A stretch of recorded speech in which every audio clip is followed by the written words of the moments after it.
কাঁধ পর্যন্ত না কান পর্যন্ত? কতটুকু পর্যন্ত দিবেন? এখানে নাকি বুক পর্যন্ত? আমরা আজকে ইবাদত রাসূল সাল্লাল্লাহু আলাইহি সাল্লামের কাছ থেকে যতগুলো বিশুদ্ধ হাদিস যারা প্রমাণিত, আমরা সবগুলো পদ্ধতি দেখানোর চেষ্টা করব।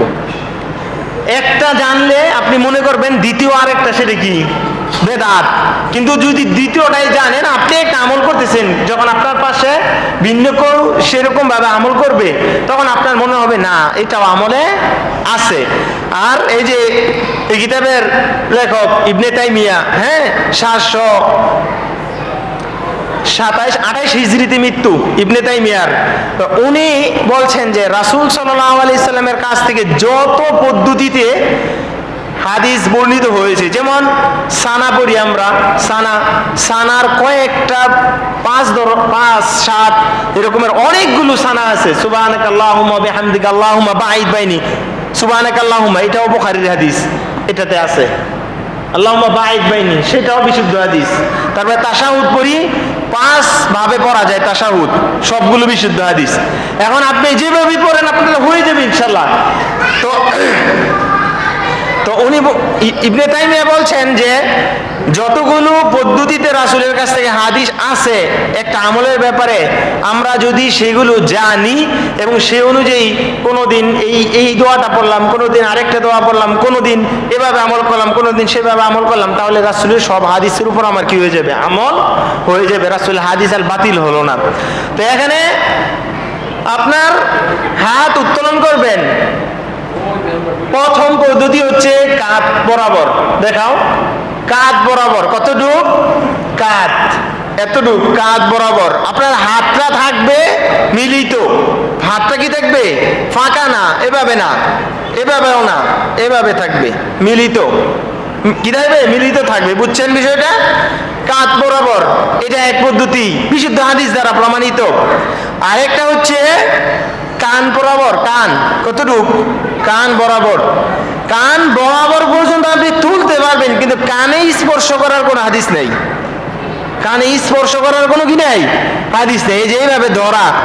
এখন এটাকে বলে কি যে আমি কান বরাবর তুললাম কিনা এটা আমি মানে জানবো কিভাবে? এই কারণে কানের মধ্যে কি করতে হয়? স্পর্শ করে। এটা হচ্ছে যুক্তি, কিন্তু কোনো হাদিসে নাই কানে স্পর্শ করার। আপনি এতটুকু পর্যন্ত তুলতে পারেন, বুঝছেন? তাহলে এতটুকু পর্যন্ত কাঁধ, আরেকটা হচ্ছে কি কান, দুইটাই কি বিশুদ্ধ হাদিস। আবার কিছু কিছু মানুষকে দেখবেন এতটুক তোলে, এতটুক বুক বরাবর। কতটুক? বুক। তো এটাও আপনার, আমি এই সেমিস্টারে যেই ফিকার শিক্ষক ছিল আমার, ওনার কাছে পড়েছি, ওনার আব্দুল আজিজ সালেম আল জোহানি। উনি বলছেন এটাও আপনার হাসান হাদিস দ্বারা, যে হাদিসের উপর আমল করা যায়, প্রমাণ আছে। কেউ যদি দেখবেন যে এতটুক তোলে, অনেক সময় না এতটুক তোলে, এতটুক তুলে খালি নামাজে দাঁড়ায় গেছে, তাহলে এই যে এতটুক যে তুললো, এটাও হাদিস দ্বারা কি প্রমাণিত। তাহলে আপনি তাকবীর দিবেন, কয়টা পদ্ধতি শিখলেন? 3টা। যে কোনো তার মধ্যে আপনার মানে আসাহ সবচেয়ে বিশুদ্ধ যদি ধরেন, তাহলে হচ্ছে কাঁধ এবং হচ্ছে কান বরাবর। কাঁধ এবং কতটুক? কান পর্যন্ত তোলা, এতটুক। এটাও যদি কেউ আমল করে, আমল ইনশাল্লাহ তারটা বিশুদ্ধ হয়ে যাবে। তাহলে আপনি যেটাই করেন, কোনো সময় এতটুক করবেন, কোনো সময় এতটুক করবেন, কোনো সময় এতটুক, কিন্তু এভাবে রাখবেন না, এভাবে না, এভাবে না, বরাবর এভাবে রাখতে হবে। এই তাকবীর, এখানে তাকবীর দিতে হবে দাঁড়িয়ে। তাকবীর দিতে হবে কি? দাঁড়িয়ে। এখন যদি তানজিল বসে তাকবীর দিয়ে তারপরে দাঁড়ায়, তাহলে তার সালাত বাতিল। তার সালাত কি? বাতিল। আরেকটা মাসালা, এখানে আমাদের মাঝে এখানে অনেকেই আছে, আমরা অসুস্থ হয়ে যাই, হই না? এমন অসুস্থ হয়ে যায় যে আমরা দাঁড়াতে পারি না অনেক সময়, বা কারো পায়ে সমস্যা। তো আমি দেখছি মসজিদে বাড়ি থেকে আসছে, হাইটা হাইটা আসছে, আইসা মসজিদে বইসা তারপরে তাকবীর দিছে। তার তাকবীর হবে না।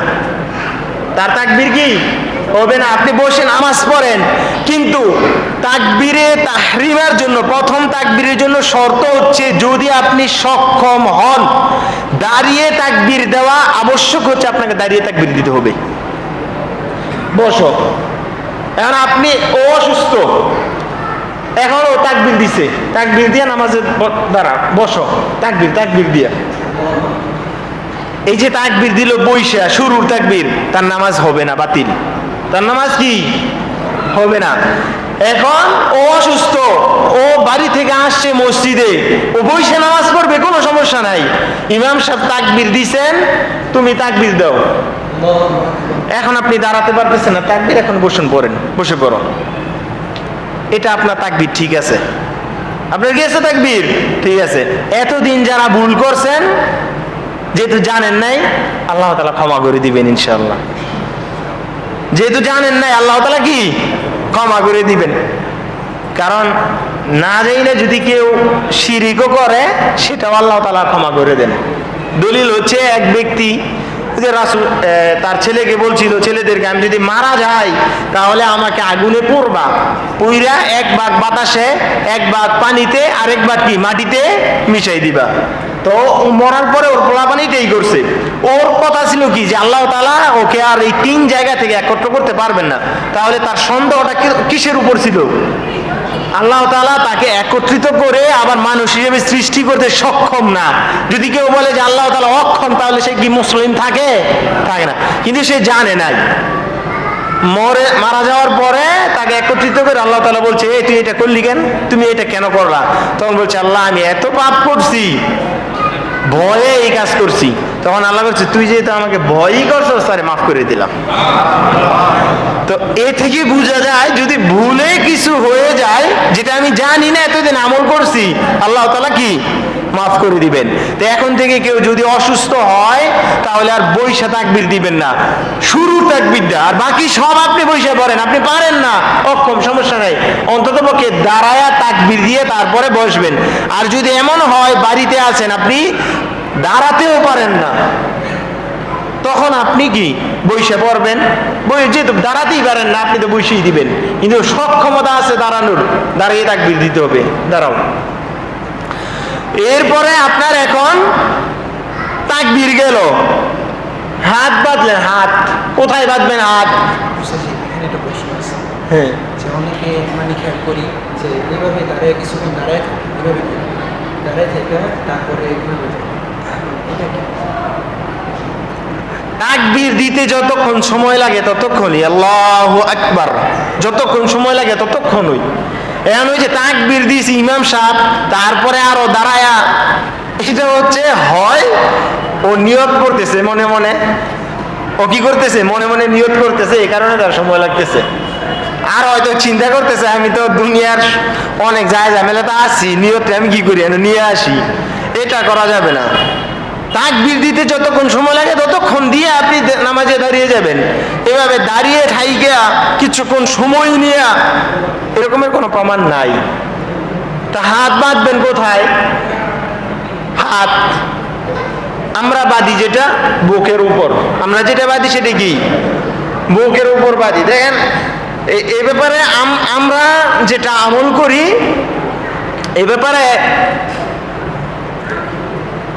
কুতুবি সিত্তার 6টা কিতাবের একটা কিতাবের নাম হচ্ছে আপনার আবু দাউদ। এটা কিতাবের নাম কি? আবু দাউদ। আবু দাউদে বুকের উপর হাত বাঁধার হাদিস আছে। আর এ ব্যাপারে তিরমিজির ব্যাখ্যা তুহফাতুল আহওয়াজি, আল্লামা মুবারকপুরি রাহিমাহুল্লাহ, উনি আপনার এই কিতাবের মধ্যে যারা নাভির নিচে হাত বাঁধে, নাভির উপরে হাত বাঁধে এবং হচ্ছে বুকের উপর হাত বাঁধে, 3 ভাবে আমল করে। এটা আমাদের পুরো পৃথিবীতে আছে। আরেকটা হচ্ছে হাত ছেড়ে দেয়, আরেকটা হচ্ছে কি হাত ছেড়ে দেয়। হাত ছেড়ে দেয় যারা, এরা হচ্ছে, এটা হচ্ছে মালিকি মাযহাবের, মালিকি মাযহাব যারা, তারা হাত ছাইরা কি করে আমল করে। যারা সৌদিতে আসছিল তারা জানে, দেখছে অনেককে যে হাত ছাইরা। যাই হোক, প্রথম কথা, হ্যাঁ হ্যাঁ হ্যাঁ মালিকি মাযহাবের প্রথম কথা হচ্ছে, হাত আপনি যেখানেই বাঁধেন নামাজ আপনার হয়ে যাবে, নামাজ আপনার কি হয়ে যাবে। কেউ যদি নাভির নিচে বাঁধে তাহলে আপনি বলতে পারবেন না তার নামাজ বাতিল। নাভির উপরে বাঁধছে, বলতে পারবেন না তোমার নামাজ বাতিল।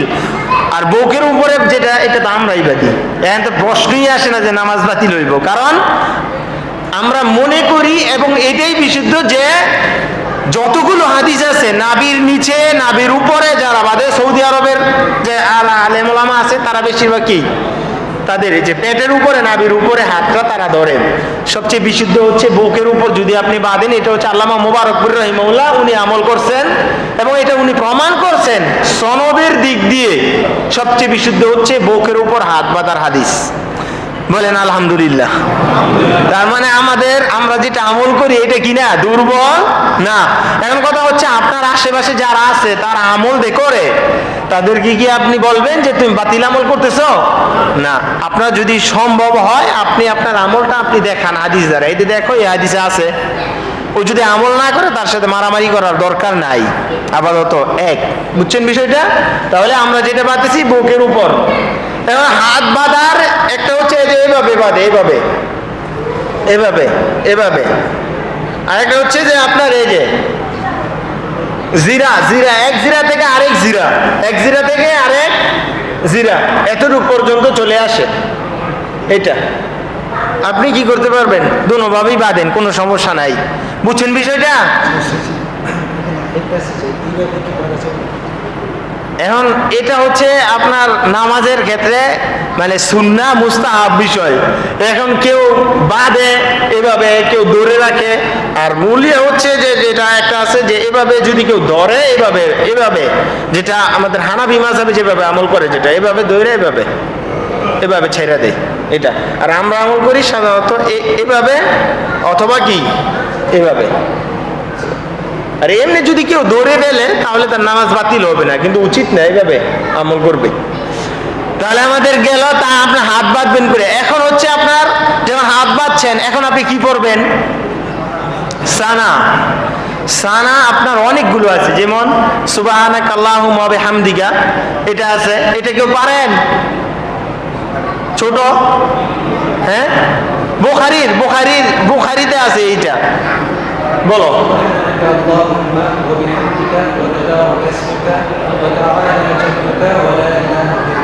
এটা কোথায় আছে? বুখারীতে আছে। তারপরে আমরা যেটা পড়ি আল্লাহুম্মা বাইনা খাতায়ায়া, এটাও আছে, আমরা তো এটা পড়ি, এটাও বিশুদ্ধ হাদিস দ্বারা প্রমাণিত। এরপরে আরেকটা আছে ইন্নী ওয়াজ্জাহতু ওয়াজহিয়া লিল্লাযী ফাতারাস সামাওয়াতি ওয়াল আরদা হানিফা ওয়া মা আনা মিনাল মুশরিকিন। বিশাল বড়, এটা লম্বা, সবচেয়ে বড় এটা হচ্ছে আপনার সানার মধ্যে এটা, তো এটাও আছে। এখন আপনি যদি জানেন একাধিক তাহলে একাধিকটা পড়বেন, আর যদি না জানেন তাহলে একটাই পড়বেন। তাহলে কোনো সময় যদি কাউকে শুনেন যে সে এটা পড়ছে, তো সুবহানাকা আল্লাহুম্মা এটা, কারণ যখন আপনি কোথায় যাবেন হানাফি মসজিদে নামাজ পড়বেন, তারা তো সাধারণত কি করে না আল্লাহুম্মা বাঈদ বাইনি এটা পড়ে না। তাহলে ওইটা তো ছোট, ওইটা কি ছোট, ছোটটা বলে সময় কম, তাহলে আপনি চিন্তা করছেন বাঈদ বাইনি পড়ার আগেই দিয়ে কি করে লেছে সূরা ফাতিহা ধরে ফেলছে, কিন্তু উনি ওনাটা আমল করছে, ওইটাও আপনি আমল করতে পারেন, এটাও করতে পারেন। বুঝছেন বিষয়টা? বাঈদ বাইনি মানে সানা, এটাকে বলে কি সানা। সানা মানে আল্লাহর প্রশংসা করা। এই প্রশংসামূলক যে দোয়াটা আছে এটা একাধিক সূত্রে একাধিক বর্ণনায় এটা হাদিস প্রমাণিত। শুধু একটাই আপনি জানেন আর একটাই বিশুদ্ধ, আর বাকি দুনিয়াতে যা আছে সব বাতিল, এটা বলা যাবে না। আবার এই দোয়াকে এভাবে ভাগ করাও যাবে না যে আল্লাহুম্মা বাঈদ বাইনি, এটা আঙ্গ আল হাদিসের দোয়া, সুবহানাকা আল্লাহুম্মা ওয়া তাবারাকা ওয়া তাআলা জাদ্দুকা ওয়া, এটা হচ্ছে হানাফিকে দোয়া, এটাও বলা যাবে না। যখন ইযা জা নাসরুল্লাহি ওয়াল ফাত এই মানে আপনার সূরা নাজিল হয়, এরপরে আপনার বেশি বেশি রাসূল সাল্লাল্লাহু আলাইহি সাল্লাম সুবহানাকা আল্লাহুম্মা ওয়া বিহামদিকা তাবারাকা ওয়া তাআলা জাদ্দুকা ওয়া লা ইলাহা গায়রুক এটা পড়ছেন নামাজে বেশি বেশি, এটাও পড়ছেন, আগেরটাও পড়ছেন, ইন্নী ওয়াজজাহতু ওয়াজহিয়া লিল্লাযী ফাতারাস সামা, এটাও পড়ছেন। এই তিনটা পদ্ধতি বলার কারণ কি? বলার কারণ হচ্ছে আপনি যে একাধিকটা জানলেন, জানার মাধ্যমে আপনার মনের ভিতরে সংকীর্ণতা যাতে আছে এটা যাতে দূর হয়। এখন আপনি যদি একটা আঁকড়ায় ধরেন, এটাতে ধরলাম, এর বাইরে যা আছে যাই যেটা বলবো এটা সব বাতিল, এটা যাতে মনের ভিতরে না আসে। যখন দেখবেন কোনো আলেম একটা বিষয়কে শুধু যদি বলে আল্লাহুম্মা বাঈদ বাইনি ছাড়া আর বাকিটা পড়া যাবে না, এই ধরনের কোনো কথা বলছে, তো মনে করবেন ওই আলেমের এলেম কম, ওই আলেমের এলেম কি কম। আমি বলতেছি না আমার এলেম বেশি, আল্লাহ তাআলা আমাকে এই মানে এলেমের গর্ব করা থেকে হেফাজত করুক। যদি কেউ বলে তো মনে করবেন যে ও জানে না, এই কারণে এখানে আইসে বলে গেছে যে এটাই বিশুদ্ধ আর বাকি যা আছে সব বাতিল। সে তার এলেমের ঘাটতি আছে। যাই হোক, সানা গেল। এরপরে আমরা কি পড়ি? সূরা ফাতিহা। এবং সূরা ফাতিহা পড়ার আগে আপনি আউযু বিল্লাহ, তারপরে বিসমিল্লাহ এটা পড়ে নেবেন। এখন আপনি যদি ইমাম হন তাহলে আপনি বিসমিল্লাহ আস্তে পড়বেন না জোরে পড়বেন? আমরা আস্তে পড়ি। আমরা কি পড়ি? আস্তে পড়ি। এবং এটাই বিশুদ্ধ, আলহামদুলিল্লাহ। এটাই কি বিশুদ্ধ। জোরে কারা পড়ে? জোরে পড়ে শাফি মাযহাবের যারা। মালয়েশিয়া শাফি মাযহাবের। মালয়েশিয়া কি শাফি মাযহাব। তো মালয়েশিয়া বা আফ্রিকার অনেক জায়গা আছে সেখানে আপনার শাফি মাযহাব চলে। যদি কেউ ইমামতি করছে, এমনও মসজিদ আছে যদি কেউ বিসমিল্লাহ জোরে না পড়ে সূরা ফাতিহা শুরু করে তাহলে ওরা ওই মসজিদ থেকে ওই ইমাম রিভার করে দেয়। এমনও আছে। মসজিদে হারাম মক্কার ইমাম মাহের মুয়াক্কিলি স্যার দিবেন, অনেক সুন্দর কেরাত মাহের মুয়াক্কিলি। উনি যখন মসজিদে এই বাইতুল্লাহতে নামাজ পড়ান তখন কোনো সময় দেখি নাই, আমরা শুনিও নাই যে উনি সূরা ফাতিহার পূর্বে বিসমিল্লাহ জোরে পড়ছেন। যে বিসমিল্লাহির রহমানির রহিম আলহামদুলিল্লাহি রাব্বিল আলামিন এভাবে পড়তে এটা আমরা কোনো সময় শুনি নাই, আমরাও পড়ি নাই। কিন্তু উনি আপনার মালয়েশিয়া সফরে গেছেন। কোথায়? মালয়েশিয়া সফরে গেছেন। তো সফরে যাওয়ার সময় যখন ওনার নামাজটা ফলো করলাম তখন দেখলাম যে উনি বিসমিল্লাহ জোরে পড়ছে। উনি বিসমিল্লাহ কি করছেন? জোরে পড়ছেন। কেন করছেন? কারণ ওই জায়গাতে শাফি মাযহাবটা মানে প্রসারিত।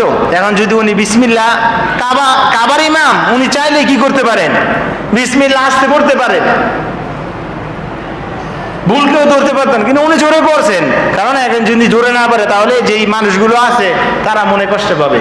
সূরা যদি বিসমিল্লাহ জোরে কেউ পড়ে তাহলে কি তার নামাজ বাতিল হয়ে যাবে? নামাজের ফজিলত কি কিছু কমে যাবে? কমে যাবে না। আমরা আমল করি।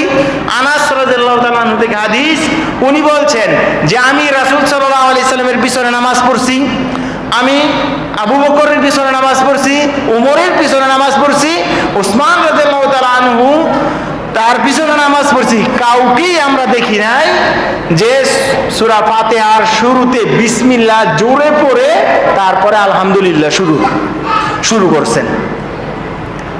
এই কারণে আমরা আস্তে পড়ি। বলেন আলহামদুলিল্লাহ। এখন যারা জোরে পড়ে তাদেরই হচ্ছে বিসমিল্লাহ সূরা ফাতিহার অংশ, সূরা ফাতিহার কি অংশ, এই কারণে তারা জোরে পড়ে। যাই হোক, যদি কোনো ইমাম কোনো সময়, বাংলাদেশে আছে অনেকে পড়ে, যদি কোনো সময় কোনো ইমাম দাওয়াত দেন, সে যদি নামাজ পড়াইতে দেন, সে যদি বিসমিল্লাহ জোরে পড়ে তাহলে কি নামাজের পরে ইমামরে জাব্বুরে ধরবেন নাকি? কে জোরে বিসমিল্লাহ বললেন? এটা করা যাবে না। আমরা জানলাম আমল করা যায় দুটোটাই, তবে বেশি বিশুদ্ধ হচ্ছে জোরে পড়েন আর আস্তে পড়েন। বিসমিল্লাহ কি করা? আস্তে পড়া। এখন সূরা ফাতিহা যখন ইমাম হবে, ইমামও পড়বে, এরপরে যারা মুক্তাদি আছে তারাও পড়বে। লা সলাতা লিমান লাম ইয়াকরা বিফাতিহাতিল কিতাব। যে ব্যক্তি সূরা ফাতিহা পড়লো না সে মানে তার কোনো সলাতি নেই, তার কোনো কি নেই?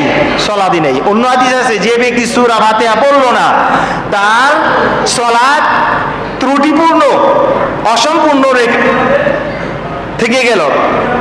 এটা হচ্ছে আমরা আমল করি। এবং ইমাম বুখারী রাহিমাহুল্লাহ, এই যে বুখারী, ওনার একটা কিতাবও আছে, আল কিরাআতু খালফাল ইমাম। আল কিরাআতু খালফাল ইমাম, বড় অনেক 11 খণ্ড না কয় খণ্ডের জানি কিতাব, এটা আছে।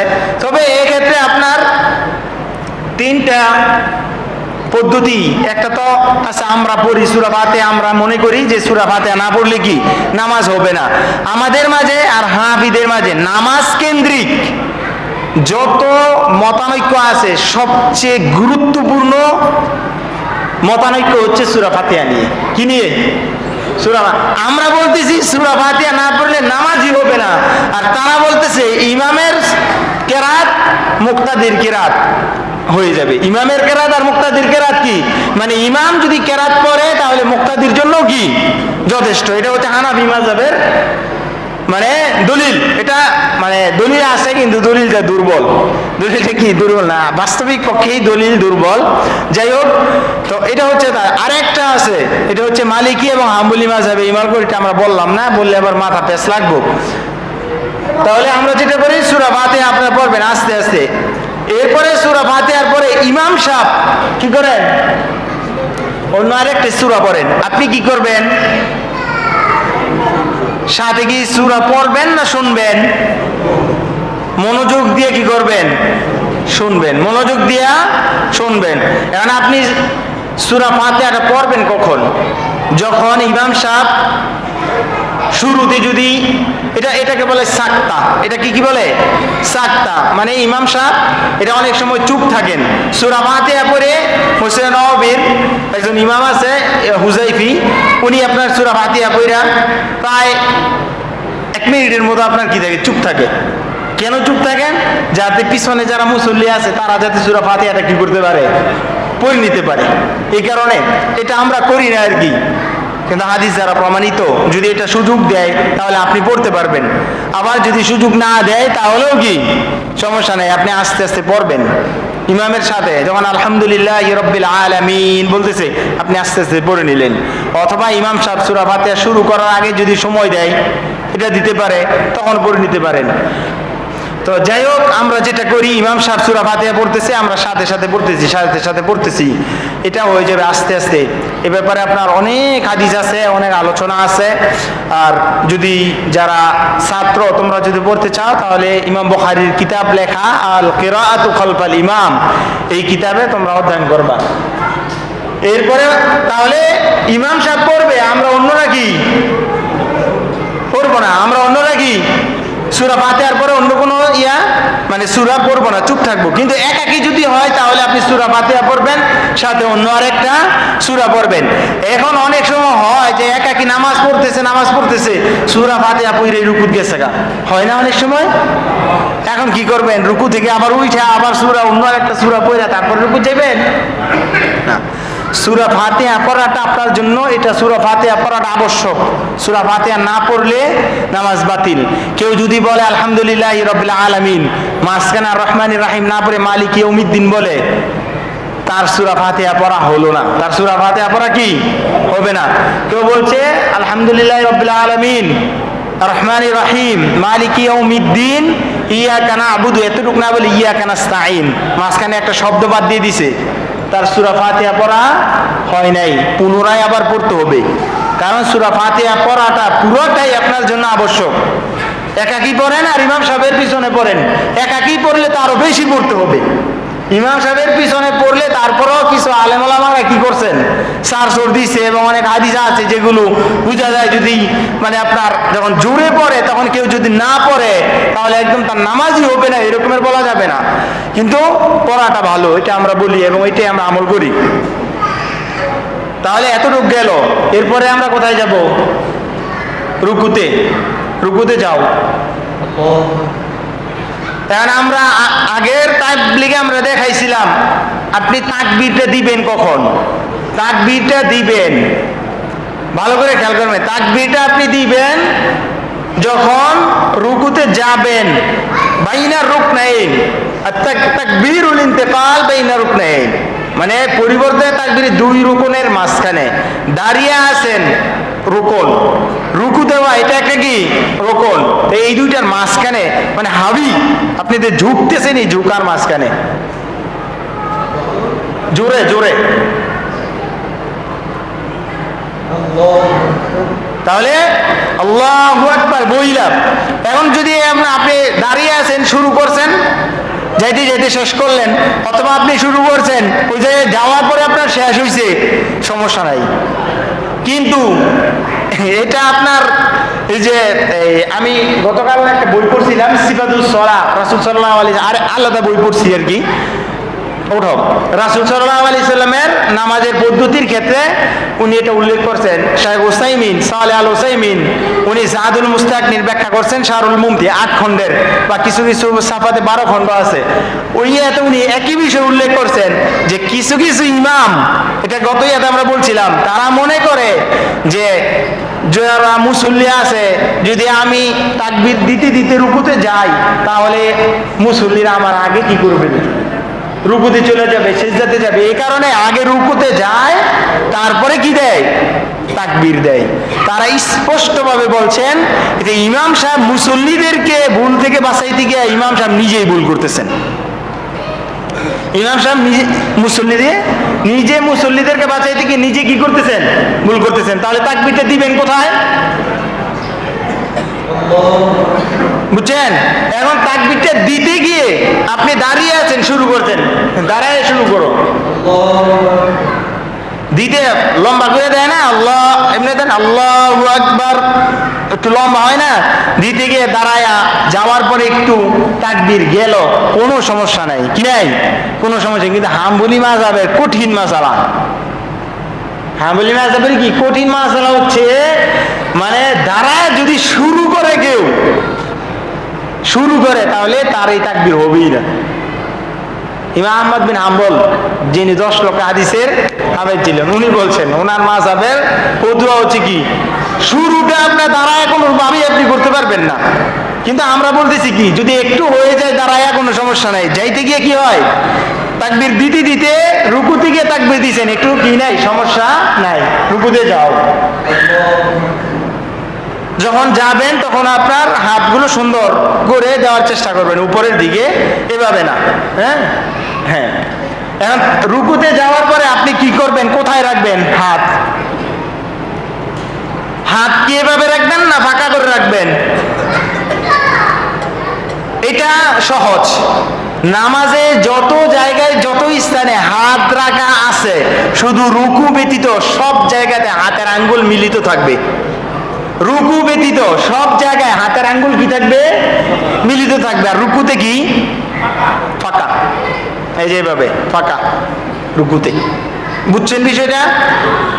এই যে রুকু নিছে সোজা, সোজা না, মা ফাঁকা, সোজা, হাত সোজা, হাত সোজা সোজা, এইভাবে রাখার চেষ্টা করবেন।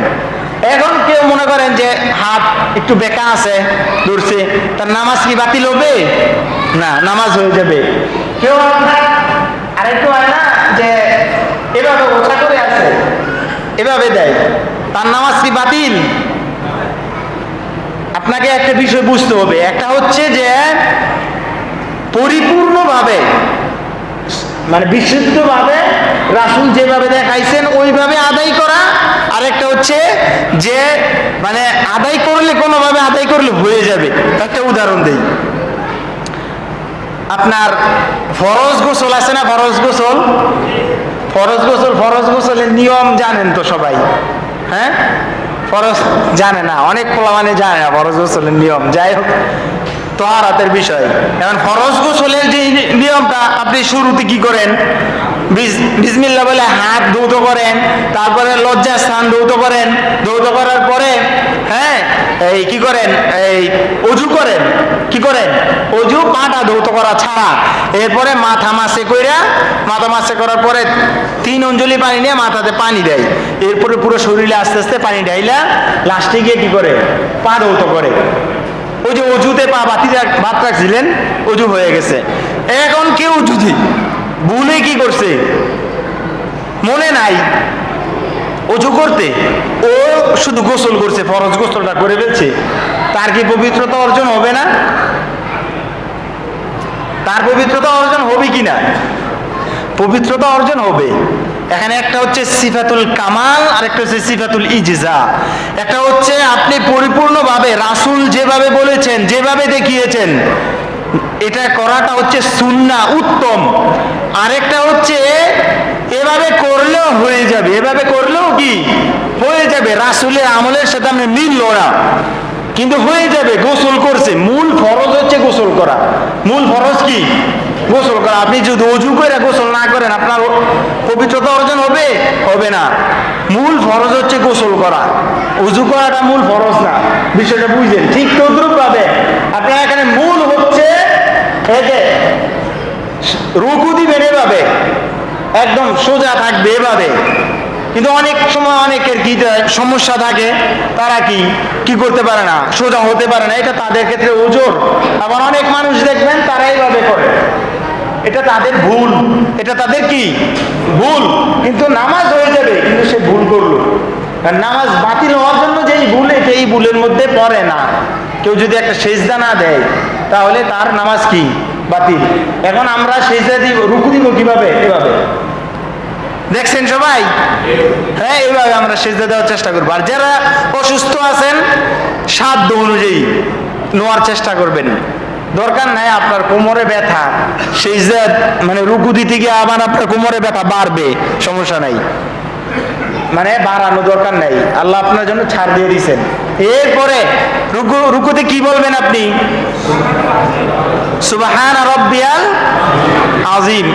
এটা সর্বনিম্ন কয়বার? 3 বার। 3-এর বেশি যত পড়তে পারেন, জি 3-এর বেশি যত পড়তে পারেন, সর্বনিম্ন 3 বার পড়াই আবশ্যক। এটা ছাড়াও দোয়া আছে, দোয়াটা পড়ো জোরে জোরে।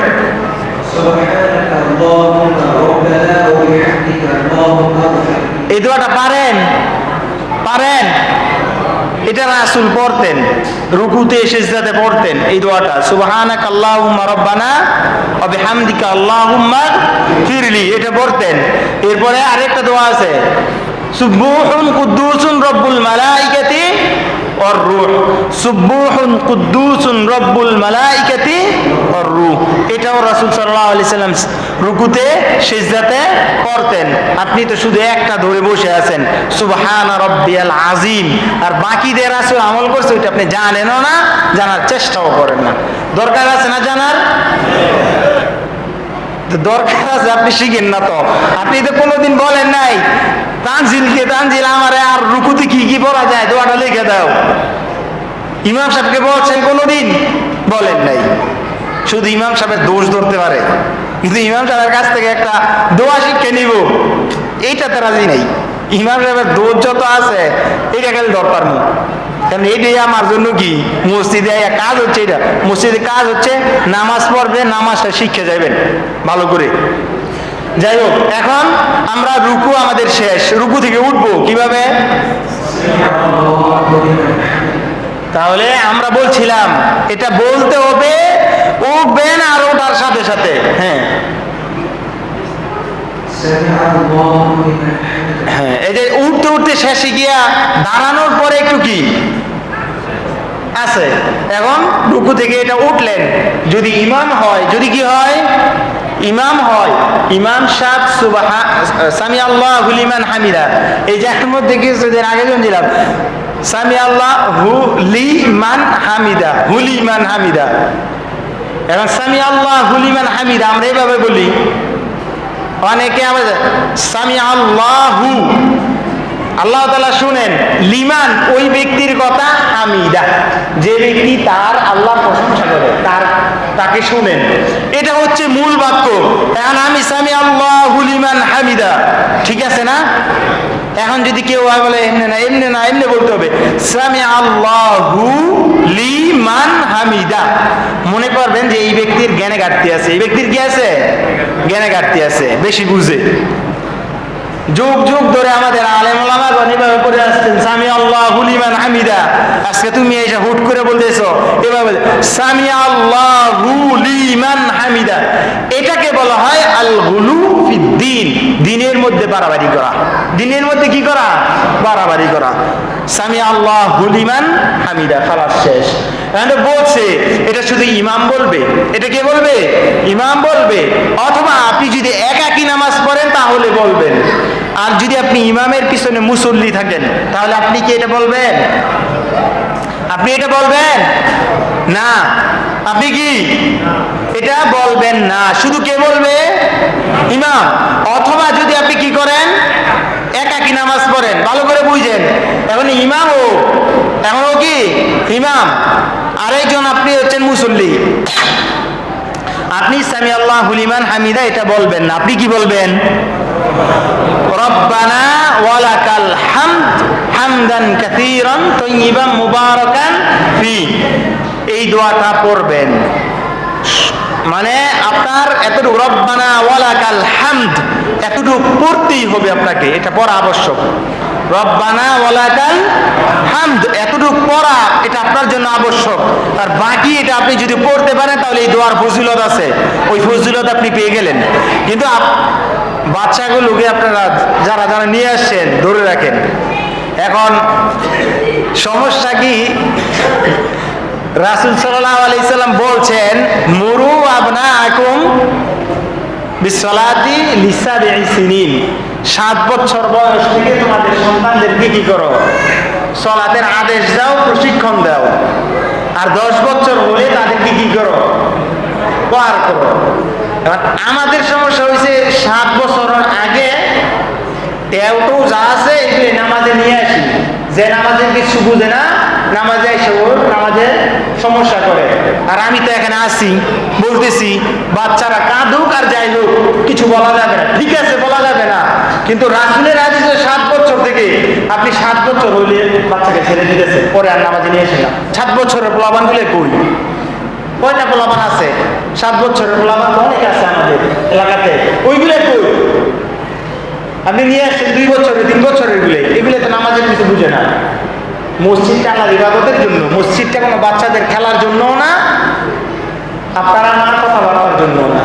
কোন জায়গায় কি করে না করে ওইটা আমাদেরকে লাভ নাই। বুনিয়াল মসজিদ লিল ইবাদা, শুধু লিল্লাহ, আল্লাহর জন্য। আপনি যদি বলেন যে অমুক দেশে মসজিদের মধ্যে লেখা আছে এটা যে বাচ্চারা মসজিদে খেলবে, এই করবে সেই করবে, বাচ্চা যদি না আসে তাহলে মসজিদ খালি হয়ে যাবে, তাহলে 7 বছর বয়স থেকে রাসূল যে আদেশ দিলেন ওই আদেশটা আপনি পালন করেন না কেন? ওইটা পালন করেন, ওইটাতে গুরুত্ব বেশি দেন। 7 বছরের আগে আপনি বাচ্চাদের নিয়ে আসেন, 7 বছর হলে বাচ্চা ছেড়ে দেন, তখন আর তাদেরকে আদেশ দিতে মন চায় না। 10 বছর হইলে তো মনে করে বড় হয়ে গেছে কি কমু, হ্যাঁ এটাই বুঝে। অথচ 10 বছর হলে রাসূল বলছে তাকে পার করতে।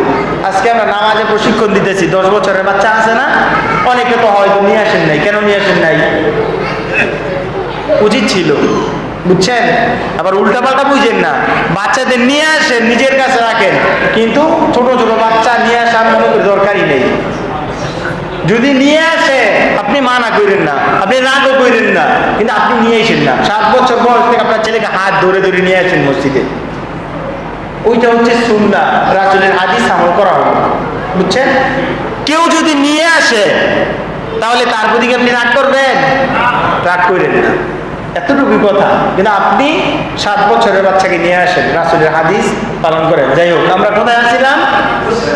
সামি আল্লাহু লিমান হামিদা, এই জায়গাতে আমরা ছিলাম। তো রব্বানা ওয়ালাকাল হামদ আমরা এটা বললাম, বুঝেন? এরপরে আমরা কোথায় যাব? সিজদাতে। সিজদাতে যাও।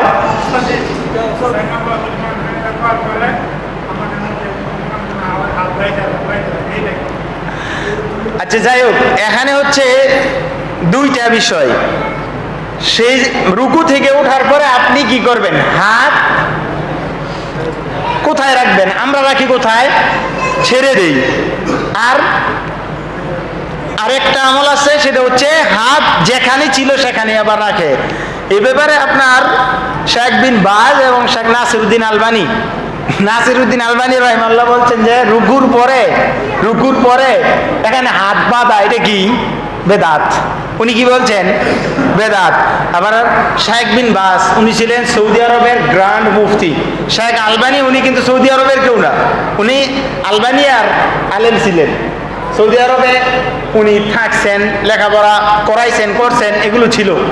তো আমরা যেটা করি সেটা হচ্ছে রুকু থেকে উঠে শেষ ছেড়ে দেই। আবার যারা সৌদিতে ছিলেন অনেকে হয়তো দেখছেন যে রুকু থেকে উঠে কি করে? হাত বাঁধে। তা আমরা বলছিলাম একাধিক আমল দেখাবো, যদি বিশুদ্ধ থাকে এটাও করবে, এটাও করা যায়। আপনি যেটা করতেছেন এটাও বিশুদ্ধ, আর যারা রুকু থেকে উঠে আবার বুকের উপর হাত বাইধে ফেলে সিজদাতে যাওয়ার আগে, এটাও কি? বিশুদ্ধ। দুটোটাই কি আমল করা যাবে। আচ্ছা ওইটা আমরা বলতেছি। হ্যাঁ ঠিক আছে। রুকুতে গিয়ে আপনি কোথায় চাইবেন, কোথায়? অনেকে বলে কি যুক্তি দেয়, যুক্তি। রাসূল সাল্লাল্লাহু আলাইহি ওয়াসাল্লাম আদেশ হচ্ছে রুকুতে আপনি নামাজের সময় আপনার স্থান কোথায় থাকবে? সিজদাতে, সিজদার স্থানে। শুধু তাশাহুদের সময় যখন করবেন তখন হচ্ছে তাশাহুদের আঙ্গুলের দিকে দিকে থাকে, আর বাকি সর্বক্ষেত্রে আপনার স্থান কোথায় থাকবে? সিজদার স্থানে। এখন রুকুতে গেলে কি সিজদার স্থান থেকে পায়ে? এখন কি বলে, এখন রুকুতে গিয়ে সিজদার দিকে তাকাইতে গেলে নাকি একটু কষ্ট হয়, একটু কি হয়, কষ্ট হয়। মানে আল্লাহ তাআলা তো চায় ইউরিদুল্লাহু বিকুমুল ইউসর, আল্লাহ তাআলা তোমাদের প্রতি কি চান? সহজ করতে চান। এই কারণে যেহেতু একটু কষ্ট হয়, তাহলে আমার মনে হয় যে রুকুতে গিয়ে চাইবো কোনটায়? পায়ের আঙ্গুলের দিকে। এটা ভুল। এটা কি ভুল? কোথায় চাইবেন? সিজদার স্থানে তাকাবেন, সিজদার স্থানে। বুঝছেন? একটু কষ্ট হবেই, কষ্ট হোক, তাকাবেন। আমরা লাস্টে কিছু সময় মানে কষ্ট হইতেছে নাকি সময় বেশি যাইতেছে দেখে রাগ করতেছেন? আমি আপনাদের মাঝে বাসায় আমার অনেক দিন থাকবো না, এই কারণে আজকে একটু সময় বেশি নেই, রাগ করেন না, ঠিক আছে? এটা আমরা নামাজটা শিখাই দিই। হ্যাঁ, অনেকের আছে, সবার ভালো হয়। যাই হোক, তাহলে এখন আপনি কোথায় যাবেন? সিজদাতে, সিজদাতে যাও। হ্যাঁ, প্রশ্নটা মনে রাখো, পরে আমরা নামাজটা আগে শেষ করি। আমরা বলছি যে প্রশ্নের লাস্টে কিছু সময় দিব।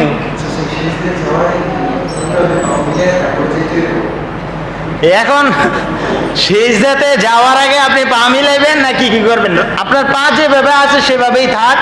সিজদাতে যাওয়ার পরে আপনি পা সিজদাতে যাও, আমি দেখাই ওইদিকে। এখন তো ওইটা দাও, ওটাতে দেওয়ার দরকার ছিল। হ্যাঁ, এটা টান দানে, ওইটাতে এটা টান দানে, ওইটা টান দেও, ওইটা টান দাও, টান দাও, টান দাও। হ্যাঁ হ্যাঁ, বা ওইভাবে দিতে রো, ওইভাবে। হ্যাঁ হ্যাঁ, দাঁড়াও, উপরে। ফ্যানে লাগবো না? লাগবে না। হ্যাঁ, সিজদাতে যাও, তাকবীর দেও।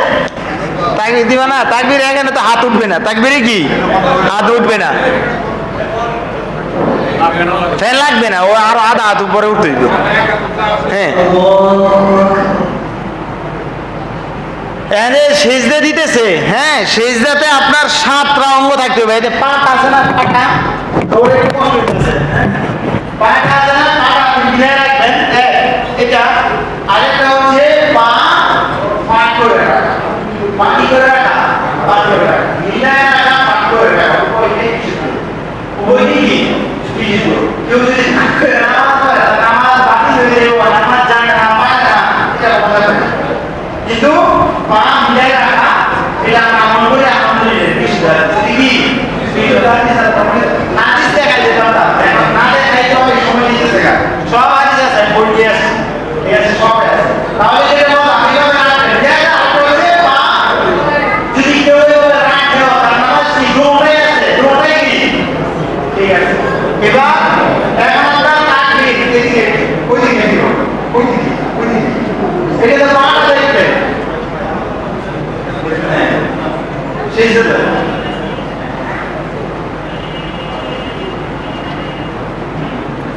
এটা কপা দুটো ওই লাগতে হবে না, লাগতে হবে মিকুয়া আসদা আলা সামাতি আওয়াই। রাসূল সাল্লাল্লাহু আলাইহি ওয়াসাল্লাম বলেছেন যে আমি 7 অঙ্গের উপর সিজদা দিতে আদিষ্ট হয়েছি। 7 অঙ্গ কোনটা? 2 পায়ের দুইটা, 2 পা, পাটা একটু একদম সিধা হয়ে গেছে না। আর কপা, হাঁটা কপা, একো হাঁটা কপা কি একো তুই হাত ধুয়ে হলো পানিতে রাখবে। কিভাবে রাখবে? কাঁধ বরাবর মিলাই থাকবে, হাত কি রাখবে? মিলাই। বুঝছেন কি এটা? এরপরে আপনার দুই হাঁটু কয়টা হচ্ছে? 5টা। কয়টা? 5টা। আর 2 পায়ে আঙ্গুল। এখন আমরা ঘুরবো, কষ্ট হইতেছে।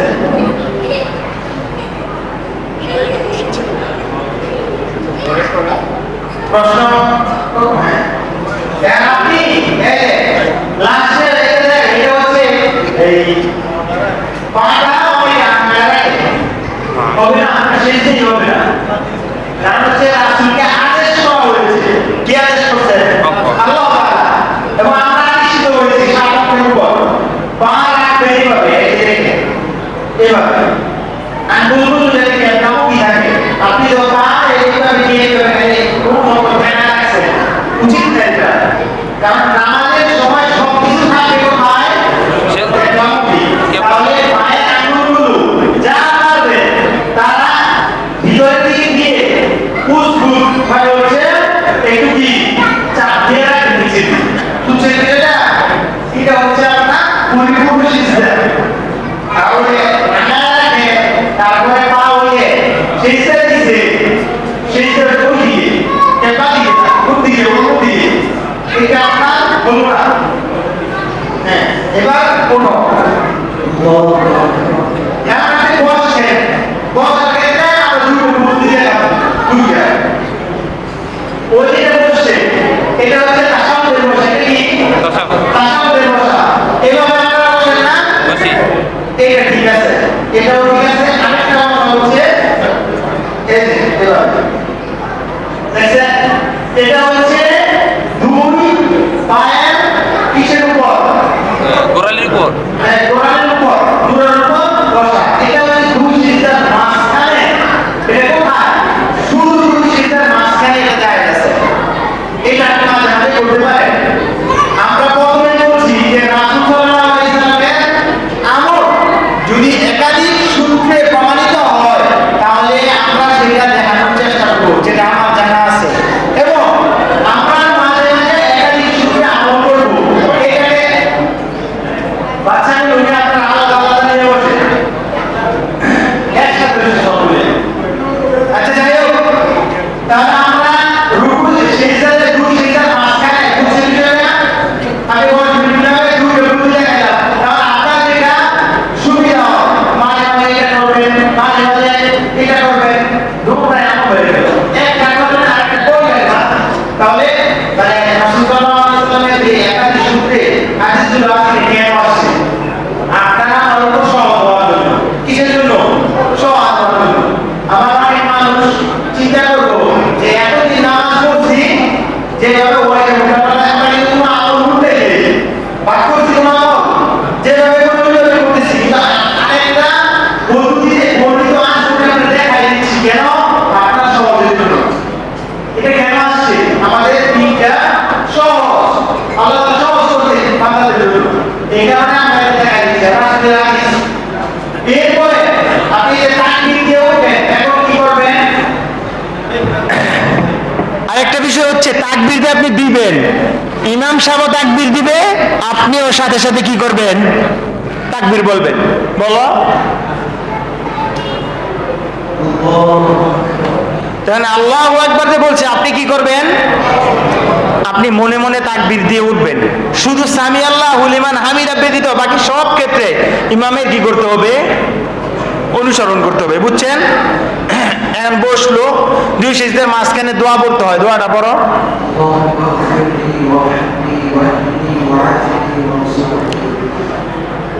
এই দোয়াটা আমরা সকলে পড়বো ইনশাল্লাহ। কিন্তু যদি কেউ না পারি তাহলে অন্তত পক্ষে আল্লাহুম্মা গফিরলি, আল্লাহুম্মা ফিরলি এতটুকু পড়া আপনার উপর আবশ্যক। এতটুকু পড়া আপনার উপর কি আবশ্যক? মানে কি বুঝছেন? ইচ্ছা করে ছেড়ে দিলে আপনার নামাজ বাতিল হয়ে যাবে। ইচ্ছা করে ছেড়ে দিলে আপনার নামাজ কি বাতিল হয়ে যাবে। অনেকে পারে কিন্তু পড়ে না, বসে থাকে। দোয়াটা কত সুন্দর, আল্লাহুম্মা ফিরলি, হে আল্লাহ আমাকে ক্ষমা করো, পরে আমার উপর রহম করো, আমাকে হেদায়েত দাও, পরে ওয়াফিনি আমাকে সুস্থতা দান করো, ওয়ারযুকনি আমাকে রিজিক দাও। এক দোয়ার ভিতরে দুনিয়াতে যা আছে সব চাইছেন আপনি। এর চেয়ে উত্তম দোয়া আছে নাকি? এই দোয়া পড়তে অনেকে কার্পণ্য করে, উচিত না। এটা পড়বেন। বিশেষ করে আমাদের এখানে হানাফি মাযহাবের যে ভাইয়েরা আছেন তারা পড়ে না, তারা পড়েন। আপনারা পড়বেন। বুখারীর হাদিস পড়বেন না কেন? পড়বেন, শিখবেন। এরপরে দ্বিতীয় সিজদাতে প্রথম সিজদাতে গিয়ে কি বলবেন এটা আমরা বলছি সুবহানা রাব্বিয়াল আলা, সর্বনিম্ন 3 বার, সর্বোচ্চ যতবার বলার আপনারা কি বলবেন, কোনো সমস্যা নাই। এরপর এখন কি দাঁড়াও, এখন এখন হচ্ছে এই এখন সিজদা দুইটা দিয়েছেন, সিজদা এখন কি করছেন? দুইটা দিয়েছেন। এখন সিজদা দ্বিতীয়টা দিয়ে আপনি বসছেন না, এই যে বসাকে বলা হয় জিলসাতুল ইসতিরাহা। এটা কি বলা হয়? আর এই যে জিলসাতুল ইসতিরাহা মানে বিশ্রাম নিচ্ছে, একটা করে কি হয়ে গেছে, কাজ হয়ে গেছে, বিশ্রাম নিয়ে তারপরে নিচে দাঁড়াচ্ছে। এটা আপনার এক হচ্ছে আমি বসে তারপরে দ্বিতীয় কাজের জন্য উঠতেছি। আরেকটা দেখবেন বিশেষ করে যারা এই ফাইভ ক্যান্ডি ছিলেন তারা হয়তো দেখছেন যে তারা কি না সেজদা দিয়া দ্বিতীয় সেজদা দিয়ে বসে না, সরাসরি কি করে উঠে পড়ে। তাহলে আমরা মনে করি কি যে দুই সেজদা দিয়ে বসা এটা আয়াত দিতে নাও, আর বাকি দুই সেজদা দিয়ে সরাসরি উঠে পড়া না দিতে নাও। আমরা মনে করি কি এটা এটা আপনার মানে আমাদের একটা আনাবিদের এটা বলা যায় যে বিশুদ্ধ সূত্রে প্রমাণিত উভয়টাই আপনি চাইলে আমল করতে পারেন। আমরা কথা বলছিলাম যে চার মাযহাবের কথা, চারটে মাযহাবের নামটা বলতে পারবেন? শাফি, মালিকি, হাম্বলি। হানাফি প্রথমে বলতে কি হানাফি পরে কি শাফি, পরে শাফি।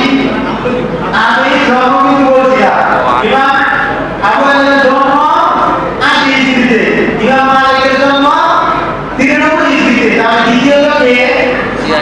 ইমাম মালিক। তৃতীয় হচ্ছে ইমাম শাফি, কততে আছেন?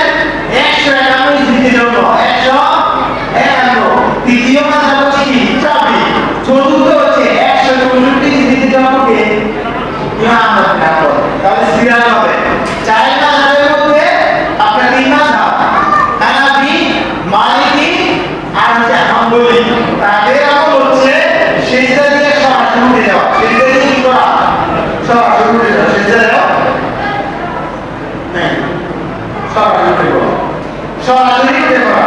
আর বাকি শাফি মাযহাবে এই মাযহাব হচ্ছে বসাটা এটা শরীর সম্পর্ক, এটা তারা বলছে তাদের দলিল আছে, তারা আসলে সারা জীবন করেন নাই, সে জীবন করেছেন। আবার যারা বলছে যে তারা জীবন সে জীবন কেন করলেন, তারা বলছে আসলে বাড়ি হয়ে গেছে এই কারণে। আর শাফি মাযহাবে হচ্ছে না, কি করতে হবে? দুই সেজদা দিয়ে যা সালাতুল ইসতিরাহা এটা করা শরীর সম্পর্ক মুস্তাহাব, এটা ভালো, এটা কি ভালো, করলে ভালো, না করলে আর হবে বিষয়টা এমন না। আমাদের মাঝে অনেকের ধারণা আছে যে সরাসরি যদি কেউ উঠে পড়ে তাহলে মনে করি যে তার নামাজই হবে, তার নামাজ কি এটা না, এটা কি নামাজের কোনো রুকু ওয়াজিবের ভিতরে পড়ে না। যাই হোক, এখন আমাদের গেল আপনার কি গেল,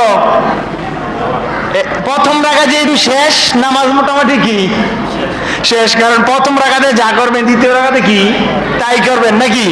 তাহলে আমরা সে দুই সিজদা দিয়ে ওঠার দুইটা পদ্ধতি দেখালাম, একটা হচ্ছে বসে তারপরে ওঠা, আরেকটা হচ্ছে সরাসরি, আরেকটা হচ্ছে কি সরাসরি। এখানে গুরুত্বপূর্ণ একটা বিষয় মনে রাখবেন, ইমাম সাহেব যদি বসে ওঠে তাহলে আপনি বসবেন। কেন? কারণ হচ্ছে ইমাম সাহেব বসে আর আপনি না বসলে আপনি ইমাম সাহেবের আগে করে ফেলবেন না কাজটা। ধরেন ইমাম সাহেব দুই সিজদা দিয়ে বসে, এখন আপনি যদি না বসে সরাসরি উঠে পড়েন তো দেখবেন ইমাম সাহেব বসে রয়েছে, আপনি দাঁড়ায় গেছেন, তাহলে আপনার কাজটা ইমাম সাহেবের আগে হয়ে গেল না। তাহলে এটা আপনার জন্য অনুচিত। কারণ হচ্ছে ইন্নামা জুইলাল ইমামু লিউতাম্মা বিহি, ইমামকে দাঁড় করানো হয়েছে, নির্ধারণ করা হয়েছে তাকে অনুসরণ করার জন্য। সুতরাং ইমাম সাহেব যদি বসে ওঠে তাহলে আপনি বসে বসে উঠবেন, আর যদি ইমাম সাহেব সরাসরি ওঠে আপনার ইখতিয়ার, আপনি কি বসে উঠবেন নাকি সরাসরি উঠবেন, উভয়টা কি আপনি আমল করতে পারবেন। এখন প্রথম রাকাতে যা করছেন দাঁড়াও, দ্বিতীয় রাকাতে সেম ওই দিকে ফিরো, সেম সব কিছু করবেন, শুধু সানা ব্যতীত। শুধু কি সানা ব্যতীত। হাত কোথায় রাখবেন? এখন প্রথম রাকাত পরে যখন আপনি সেজদা থেকে উঠলেন তখন কি আবার হাত উত্তোলন করবেন? না, তখন কি করা যাবে না, হাত উত্তোলন। সেজদা থেকে উঠা হ্যাঁ আলায় ওঠো, ঠিক আছে, একেবারে করতে হবে না। এখন কি আপনি হাত উত্তোলন করবেন নাকি আপনি সরাসরি হাত বেঁধে ফেলবেন?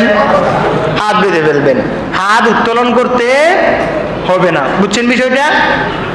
এরপরে হচ্ছে আপনার দ্বিতীয় রাকাত পড়লেন, রুকু দিলেন, সিজদা দিলেন, সবই তো একই বিষয় নাকি? এখন তাশাহুদে বসো। না না, প্রথম যে বলছো ওইটাই যথেষ্ট। বিসমিল্লাহ বলতে পারো সূরা শুরুতে, সূরা ফাতিহা, আউযুবিল্লাহ বলতে হবে না। এখন দ্বিতীয় রাকাতে এখন আপনি তাশাহুদে বসবেন। এখানে আপনারা দেখেন আপনাদের লেখা হচ্ছে এইভাবে, হ্যাঁ এরকম এইভাবে, এইভাবে তিন পাতার মতো করে রাখা। এটা 50 আর বাকি 1 2 3 কত 55 নম্বর গুণ দিবা সোজা। এই আঙ্গুল ইশারা দেওয়ার ব্যাপারে 12টা হাদিস আছে। কয়টা হাদিস? রাসূলের কাছ থেকে 12টা হাদিস আছে। 11টা হাদিসে শুধু ইশারা করার কথা আছে। শুধু কি আছে? মানে এভাবে ধরে ইশারা করার কথা আছে, নাড়ানোর কথা নাই। একটা হাদিসে আছে কি করা, নাড়ানো। আচ্ছা, একটা হাদিসে কয়টা হাদিসে বললাম? 11টা 12টা হাদিসে আছে। একটা হাদিসে এইভাবে আপনি ধরে রাখবেন, শুধু ইশারা করে রাখবেন। বুঝে দিবেন এভাবে। আর 11টা হাদিসে আপনি শুধু ইশারা করবেন, আর একটা হাদিসে আছে কি নাড়াচাড়া। না ইশারা করবেন। এবার আপনি যদি মনে করেন আমি এভাবে ধরে রাখবো, আলহামদুলিল্লাহ হয়ে যাবে।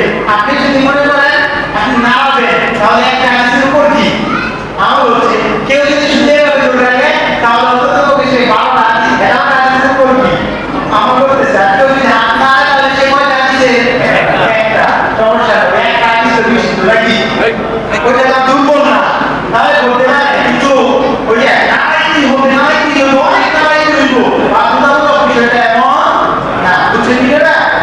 এখন কথা হচ্ছে এটা তো থাকবে এখানে, এই হাতটা কোথায় রাখবে, বাম হাতটা এখানে দুইটাই বলুন। একটা হচ্ছে দুইটা হাত আছে, একটা হচ্ছে আপনার হাত থাকবে উরুর উপর, এই যে এভাবে আছে উরুর উপর এভাবে, এটা। আরেকটা হচ্ছে আপনি উরুকে এভাবে ধরে রাখবেন। দুটোটাই বিশুদ্ধ হাদিস, দুটোটাই বিশুদ্ধ হাদিস। তাহলে এভাবে করতে পারেন, এভাবে আপনি কি করতে পারেন। এখন আপনি কখনো এভাবে আমল করবেন, আবার কখনো কি করবেন, এভাবে আমল করবেন। কোনো সমস্যা আছে? সমস্যা নাই। একাধিক শুনতে যখন আপনি আমল জানবেন তখন এটা আপনার লাভ। আপনি একাধিক হাদিসের উপর আমল করতে পারতেছেন। একটাকে ধরে রাখলে আর বাকি সবগুলোকে বাতিল করে দিলে এটা উচিত না। বাচ্চাগুলো ধরেন ধরেন দুয়ে কিছু না ধরেন। তো দুষ্ট। আচ্ছা ঠিক আছে, তাহলে এটা কেন নাকি এরপরে আপনি এখন মানে উঠবে জোরে ঠিক আছে। আল্লাহ এখন কি করবেন, হাত ধরবেন। এখন হাত বাকি করে আসছি, হয় নয় কি গাল অথবা কি কাটি স্পর্শ করার হাদিস নাই, কাটি স্পর্শ করার হাদিস নাই, হাদিস নাই। তিন পদ্ধতিতে যেটা আমল করে আপনি সেটা করেন। বুঝছেন? এখন দুই দিন তাশাহুদ থেকে যখন আপনি উঠবেন তখন আপনার কি করতে হবে, আপনার হাত তুলে তারপরে বাকি আমল যা যেভাবে আছে ঠিক সেভাবেই সম্পূর্ণ শেষ পর্যন্ত বসো, শেষ পর্যন্ত শেষ পর্যন্ত। এটাকে বলা হয় আরবিতে বলা হয় ইফতিরাশ। ইফতিরাশ মানে হচ্ছে ডান পাটা বাম পায়ের উপর কি করে দেওয়া, বাম পাটা ডান পায়ের উপর কি করে দেওয়া, ভিতরে ঢুকে দেওয়া, আর ডান পাটা কি করে রাখা, খাড়া করে রাখা। এটাই হচ্ছে আপনার কি মানে পদ্ধতি। এটা আপনি কখন করবেন, যদি যে নামাজে বারবার গেলে জায়গাটা কি নামাজ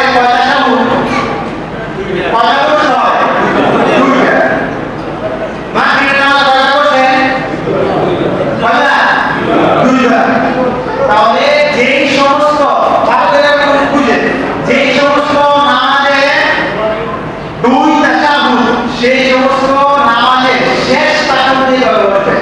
কোন ভাবে? এইভাবে বসবে। একজন বলেন আমি কি কথা বলছি? বলেন বলেন কিছু টাকা বলেন। শেষ যে সমস্ত নামাজের তাশাহুদ কয়টা? দুইটা। প্রথম তাশাহুদে আমরা দেখাইছি কিভাবে বসবে, পায়ের উপরে বসবে। আর দ্বিতীয় তাশাহুদে বসবে বলে তাশাহুদের আখির শেষ তাশাহুদ, সেখানে এইভাবে বসবে। কেউ যদি না পারে তাহলে মানে অসুস্থতার কারণে তারটা ভিন্ন বিষয়, কিন্তু আপনি এইভাবে বসবেন। আর এখন কথা হচ্ছে ফজরের নামাজ এক তাশাহুদে, ফজরের নামাজ দুই তাশাহুদ, এক তাশাহুদ। তারাবি করে কয় তাশাহুদে? তারাবি করে কয় তাশাহুদে? এক তাশাহুদে। তখন কিভাবে বসবে? তখন বলবে এভাবে। তখন কি করবে? বুঝলেন না বিষয়টা?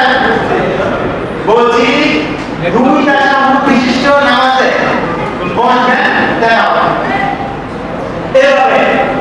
যে সমস্ত নামাজে মানে দুই রাকাত বিশিষ্ট নামাজে একটা তাশাহুদ বেশি নাই, ওই সমস্ত নামাজে কিভাবে বসবেন? এভাবে। প্রথমে দুই রাকাত সুন্নাত শেষে তাহাজ্জুদে এভাবে বসবে। বুঝছেন বিষয়টা? বুঝছেন কি? এই যে আমাদের মোটামুটি নামাজের মাসালা। আরে আর কিছু মাসালা আছে, সেটা হচ্ছে সফর কেন্দ্রিক, সেটা আমি বলে দেই। কারণ হচ্ছে আমরা ও সালাম সালাম দিলাও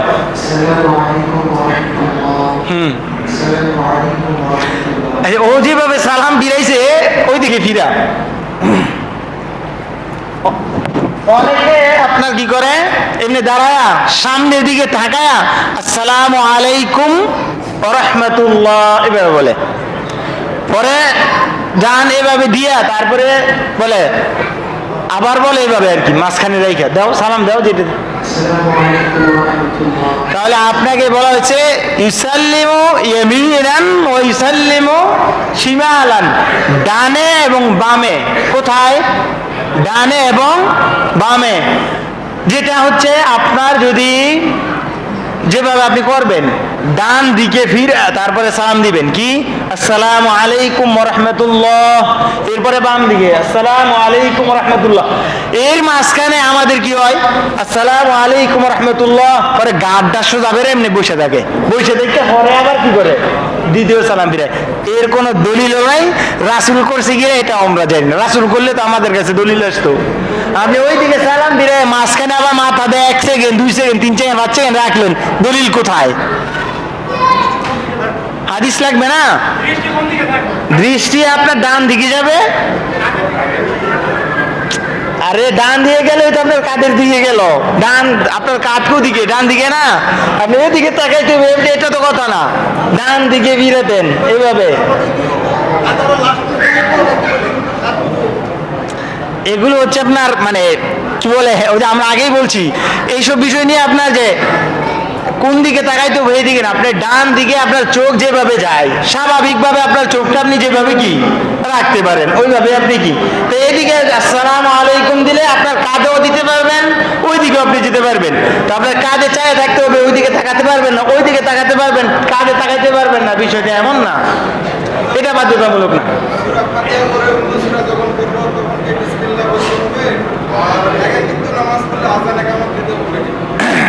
আচ্ছা ঠিক আছে, তাহলে আপনার প্রশ্ন আমি করব।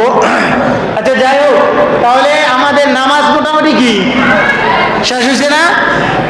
এখন আরেকটা বিষয় হচ্ছে আমরা অনেকে সফরে যাই। কোথায় যাই? সফরে। সফরে যদি যাই তাহলে যেটাকে সফর হিসাবে নামকরণ করা হয় আসলেই এটাকে সফর বলে। আপনি আজকে মাধবদী গেলেন কেনাকাটা করতেন, এটাকে সফর বলবে কেউ? সফর না, তাহলে এটা সফর না। আমার যদি কক্সবাজার যান তাহলে এটা কি সফর? সহজ হচ্ছে জমহুর আলেমদের মত হচ্ছে, জমহুর মানে অধিকাংশ আলেমদের মত হচ্ছে যদি আপনি 80 কিলোমিটার, কত কিলোমিটার? 80 কিলোমিটার অতিক্রম করেন তাহলে আপনি 4 রাকাত বিশিষ্ট নামাজ কয় রাকাত পড়বেন? 2 রাকাত পড়বেন। কয় রাকাত পড়বেন? 2 রাকাত। এখন কথা হচ্ছে 2 রাকাত পড়লাম, ঠিক আছে, এখন মসজিদে গিয়ে ঢুকলাম, মসজিদে ঢুকে দেখি ইমাম সাহেব নামাজ পড়াইতেছে, তখন আপনি কি করবেন?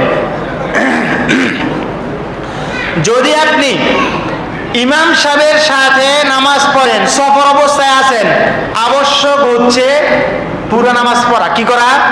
পুরো নামাজ পড়া। আপনি গিয়ে পাইলেন ইমাম সাহেবকে 2 রাকাত পড়ে ফেলছে, আর 2 রাকাত পাইলেন, এখন চিন্তা করতেছেন তো 2 রাকাত দিতে আমার উপর পড়ার ইয়ে আছে, তা আমি কি 2 রাকাত পড়ে সালাম দিয়ে এলাম না। যেহেতু আপনি ইমামকে অনুসরণ করেছেন 2 রাকাতে, আর বাকি 2 রাকাত আপনাকে পড়ে নিতে হবে। কিন্তু যদি আপনারা 5-6 জন 10 জন একসাথে হন, তাহলে আপনারা যদি মনে করেন যে আমরা আলাদা কি করব, ইমাম সাহেবের নামাজ শেষ, পরবর্তীতে আমরা কি করব, এই জামাত পড়ব, এটা করতে পারেন। কসরে সফরে নামাজ পরিপূর্ণ করার চেয়ে কসর করা, 2 রাকাত পড়া, 4 রাকাত বিশিষ্ট নামাজ 2 রাকাত পড়া, এটা উত্তম। এটা কি উত্তম? রাসূল সাল্লাল্লাহু আলাইহি সাল্লাম জীবনে প্রায় 30টা সফর করছেন। এটা ইমাম ইবনে তাইমিয়া মাজমু ফতোয়াতে উল্লেখ করছেন, প্রায় 30টা সফর করছেন। কোন সফরে উল্লেখ নাই যে রাসূল সাল্লাল্লাহু আলাইহি সাল্লাম ওই সফরের ক্ষেত্রে কি করছেন, পরিপূর্ণভাবে নামাজ পড়ছেন। এই কারণে আলেমগণ বলছেন সফরে যদি আপনি আপনার সফরকে সফর নামে আমাদের সামাজিকভাবে বলা হয়, আসলে এটা সফর, হ্যাঁ তারা সফরে গেছে, অথবা আপনি 80 কিলোমিটার অতিক্রম করেছেন, তাহলে আপনার কি 4 রাকাত বিশিষ্ট নামাজে 2 রাকাত পড়বেন। মাগরিবের নামাজ কসর নাই, ফজরের নামাজেও কি নাই, ফজর নামাজ তো আছেই 2 রাকাত শেষ, বুঝছেন? আর যদি ইমামের পিছনে পড়েন তাহলে আপনাকে কি করতে হবে, পরিপূর্ণ করতে হবে। এখন কথা হচ্ছে আপনি মুসাফির, কারণ আপনি এক জায়গায় গেছেন, আপনি আলেম, আপনাকে চিনে, আপনাকে ইমামতি দিছে, আপনি কি করবেন, 2 রাকাত পড়ে সালাম ফিরিয়ে দিবেন। বাকি আপনার পিছনে যারা আছে তারা বাকি 2 রাকাত একাকি করে নিবে। কি করবে? ধরেন ওই ইমাম মুসাফির, এখন ও 2 রাকাত পরে কি বলছে, সালাম ফিরিয়ে দিয়েছে, আমি মুসল্লি, এখন আমি দাঁড়ায়া তাকবীর দিয়ে বাকি আমার নিজের মতো আমার নামাজে পড়ব, বুঝছেন? এরপর আরেকটা বিষয় হচ্ছে ইমাম সাহেব অনেক সময় আমরা এক নামাজ পড়ি, একাকি নামাজ পড়ার ক্ষেত্রে অনেক সময় আমি আয়েশা নামাজে দাঁড়ায় আমার পাশে, আপনি ডান দিকে দাঁড়াবেন না বাম দিকে দাঁড়াবেন? ডান দিকে। বাম দিকে দাঁড়ালে ইমামের উচিত তাকে তার জামা অথবা কান ধরে তাকে কোথায় নিয়ে আসা? বাম দিকে নিয়ে আসা। এখন ইমাম সাহেব নামাজ পড়াইতেছে, একটু বাম দিকে দাঁড়ালে তাকে নিয়ে কোথায় আসছে? বাম দিকে। বাম দিকে ডান দিকে। ইমামটা কি করবো? সামনে জায়গা থাকে, সামনে চলে যাবে ইমাম সাহেব, অথবা সামনে জায়গা থাকবে, 2 জনকে দিয়ে আপনি কোথায় দিয়ে দিবে? পিছনে দিয়ে দিবে। আর যদি মুসল্লি দেরি হয় তাহলে তোমার একজন আরেকজন কি করে দিবে, পিছনে তাড়াতাড়ি চলে যাবে, বুঝছেন বিষয়টা? এরপরে অনেক সময় আমরা শহরে যাই, শহরের ক্ষেত্রে যদি আপনি জোহরের সালাতের আগে সফর করেন, হঠাৎ যাওয়া মানে সূর্য ডলার উঠবে, তাহলে আপনি কোনোভাবেই কি করতে পারবেন না, সালাত বলে আপনার থেকে বের হতে পারবেন না। সূর্য ডলে গেছে, সূর্য কি হয়ে গেছে, ডলে গেছে। এই অবস্থায় আপনি মনে করতেছেন আমি এখন যদি জোহর করি, জোহর করে যদি আমি সফর শুরু করি, তাহলে সফর শুরু করলে আমি এই জায়গায় বলতে আসরের সময় চলে যাবে। আসরের সময় হচ্ছে সূর্য হলুদ হওয়ার আগ পর্যন্ত, সূর্য হলুদ হওয়ার আগ পর্যন্ত আসরের সময়, এই সময় পার হয়ে যাবে। তাহলে আপনি কি করবেন? জোহর করবেন, জোহর করবে সাথে কি করে নিবেন? ইকামত দিয়ে কি করবেন? আসর করে তারপর সফর শুরু করবেন, বুঝছেন? যদি বাড়ি যাওয়া সূর্য হওয়ার পরে হয় আর আপনার মনে হচ্ছে যে আমি যে জায়গায় যাচ্ছি 100 কিলোমিটার, অন্তত যে জায়গা 3 ঘন্টা 4 ঘন্টা লাগবে, আমি আসরের সময় পাবো না, আপনি কি করবেন? জোহরের সাথে আসরটা যেহেতু বাড়িতে আছে জায়গাটা করি, জায়গাটা করে তারপরে বের হবে। এখন যদি আপনার কি হয়, যদি মনে হয় আপনি সফর করেছেন সকালে আপনি জোহর আসর করে বেরোতে পারবেন না, সময় হয় নামাজ পড়ে বেরোতে পারবেন, তখন আপনি কি করবেন? তখন আপনার উচিত হচ্ছে নামাজ যদি আপনি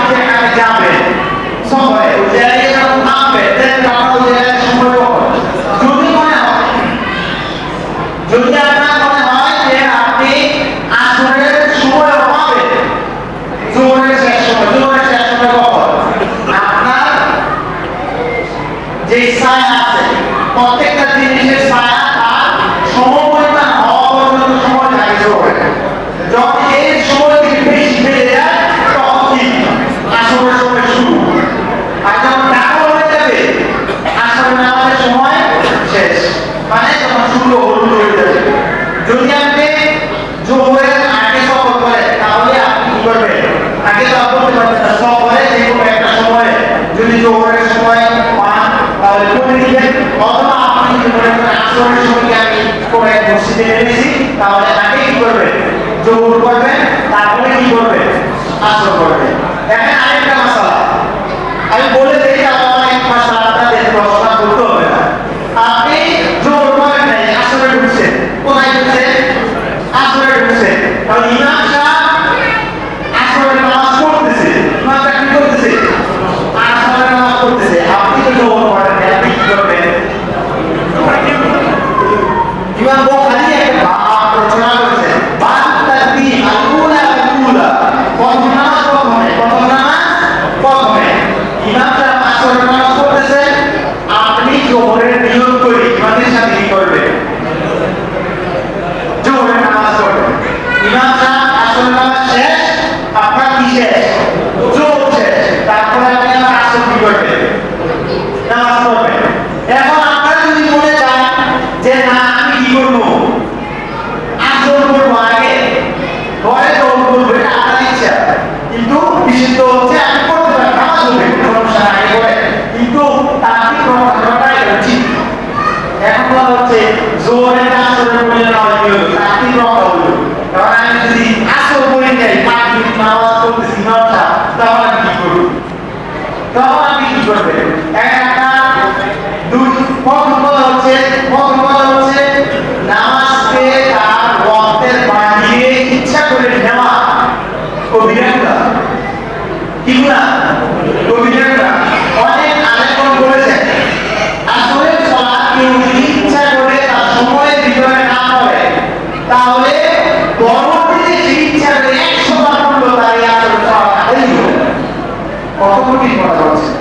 আবার আমি আগে বলছি যদি না পড়ে, ইচ্ছা করে যদি না পড়ে, তাহলে আপনি যদি পড়তে চান তাহলে পড়তে পারেন, কিন্তু আপনার হুজুর বসত এমন একটা ব্যস্ততা আসছে যে আপনি নামাজ পড়াটা ভুলে গেছেন, তাহলে আপনি নামাজ পড়তে পারেন না, নামাজ কি করতে পারেন না, পড়তে পারেন না, তখন আপনি কি করবেন, যদি ইমাম সাহেব মাগরিবের সালাত আদায় করতেছে আপনি আগে দুইটা বলুন, এক প্রথমত আপনি যদি মনে করেন যে আমি ইমাম সাহেবের সাথে কি করবো, মাগরিবের সালাত করবো, তাহলে আপনি ইমাম সাহেবের সাথে মাগরিব নিয়ত করে পড়বেন, তাহলে পরবর্তীতে আপনার কি হবে, জোহরের মানে আসরের সালাত এটা করবেন। এখানে কেন এটা বললাম, কারণ হচ্ছে মাগরিবের সময় সীমা কি জানেন, খুবই অল্প, সময় সীমা কি জানেন, খুবই অল্প, এই কারণে মাগরিবের সালাতটা আপনি আগে করে দিতে পারেন।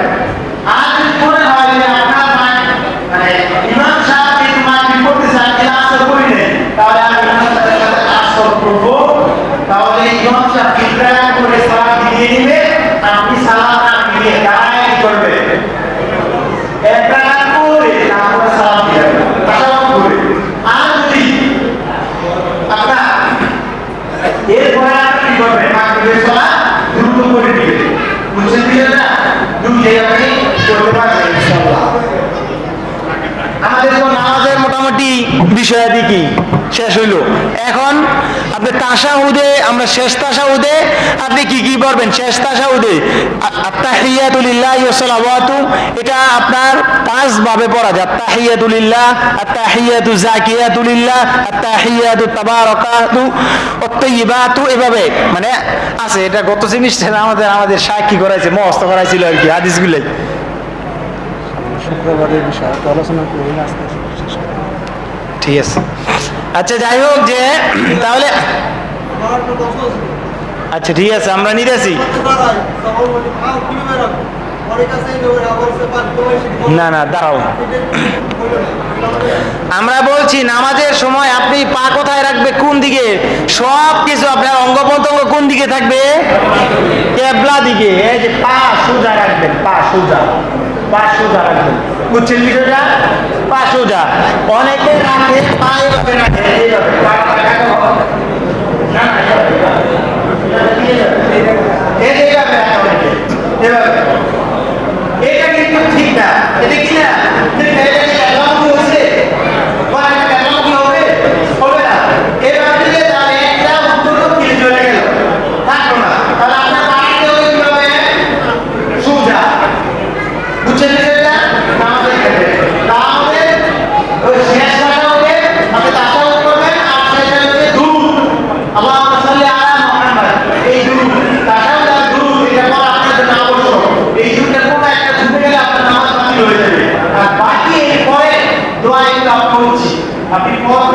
সময় লাগলে পড়বেন, সময় না লাগলে না পড়বেন, এটা আপনার ইচ্ছা। বলে বলছি। আচ্ছা ঠিক আছে, বসো। তাহলে আমাদের মোটামুটি এগুলো গেল। যেহেতু আমরা বলছিলাম উন্মুক্ত প্রশ্ন, আমরা কিছু প্রশ্ন নিব, আর আমাদের সময় অনেক সময় হয়ে গেছে। আপনারা চাইলে আমরা প্রশ্নের উত্তর দিব, আর না চাইলে আমরা নামাজ পড়ে শেষ। ঠিক আছে, আচ্ছা করেন ভাই। হ্যাঁ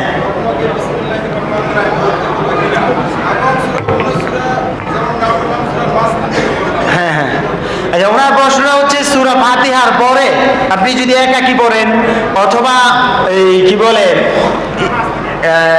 ইমাম, আপনি যদি ইমাম হন, অথবা আপনি যদি কি করেন সূরা ফাতিহা মানে সূরার শুরুতে পড়বেন অথবা সূরার মাঝখানে, মানে কাছেরা সূরার মাঝখান থেকে পড়ে। প্রথম কথা হচ্ছে যদি সূরার শুরুতে পড়েন তাহলে আপনি বিসমিল্লাহ পড়বেন, চেষ্টা করবেন পড়ার, না পড়লে সমস্যা নাই, পড়ার চেষ্টা করবেন। আরেক হচ্ছে আপনি সূরার শুরুতে পড়বেন নাকি সূরার মাঝখান থেকে পড়বেন। উত্তম হচ্ছে যেই সূরাটা নেবেন ওই সূরাটা শেষ করা। এখন আপনি যদি মনে করেন সূরার মাঝখান থেকে পড়বেন, আপনি কি করতে পারেন।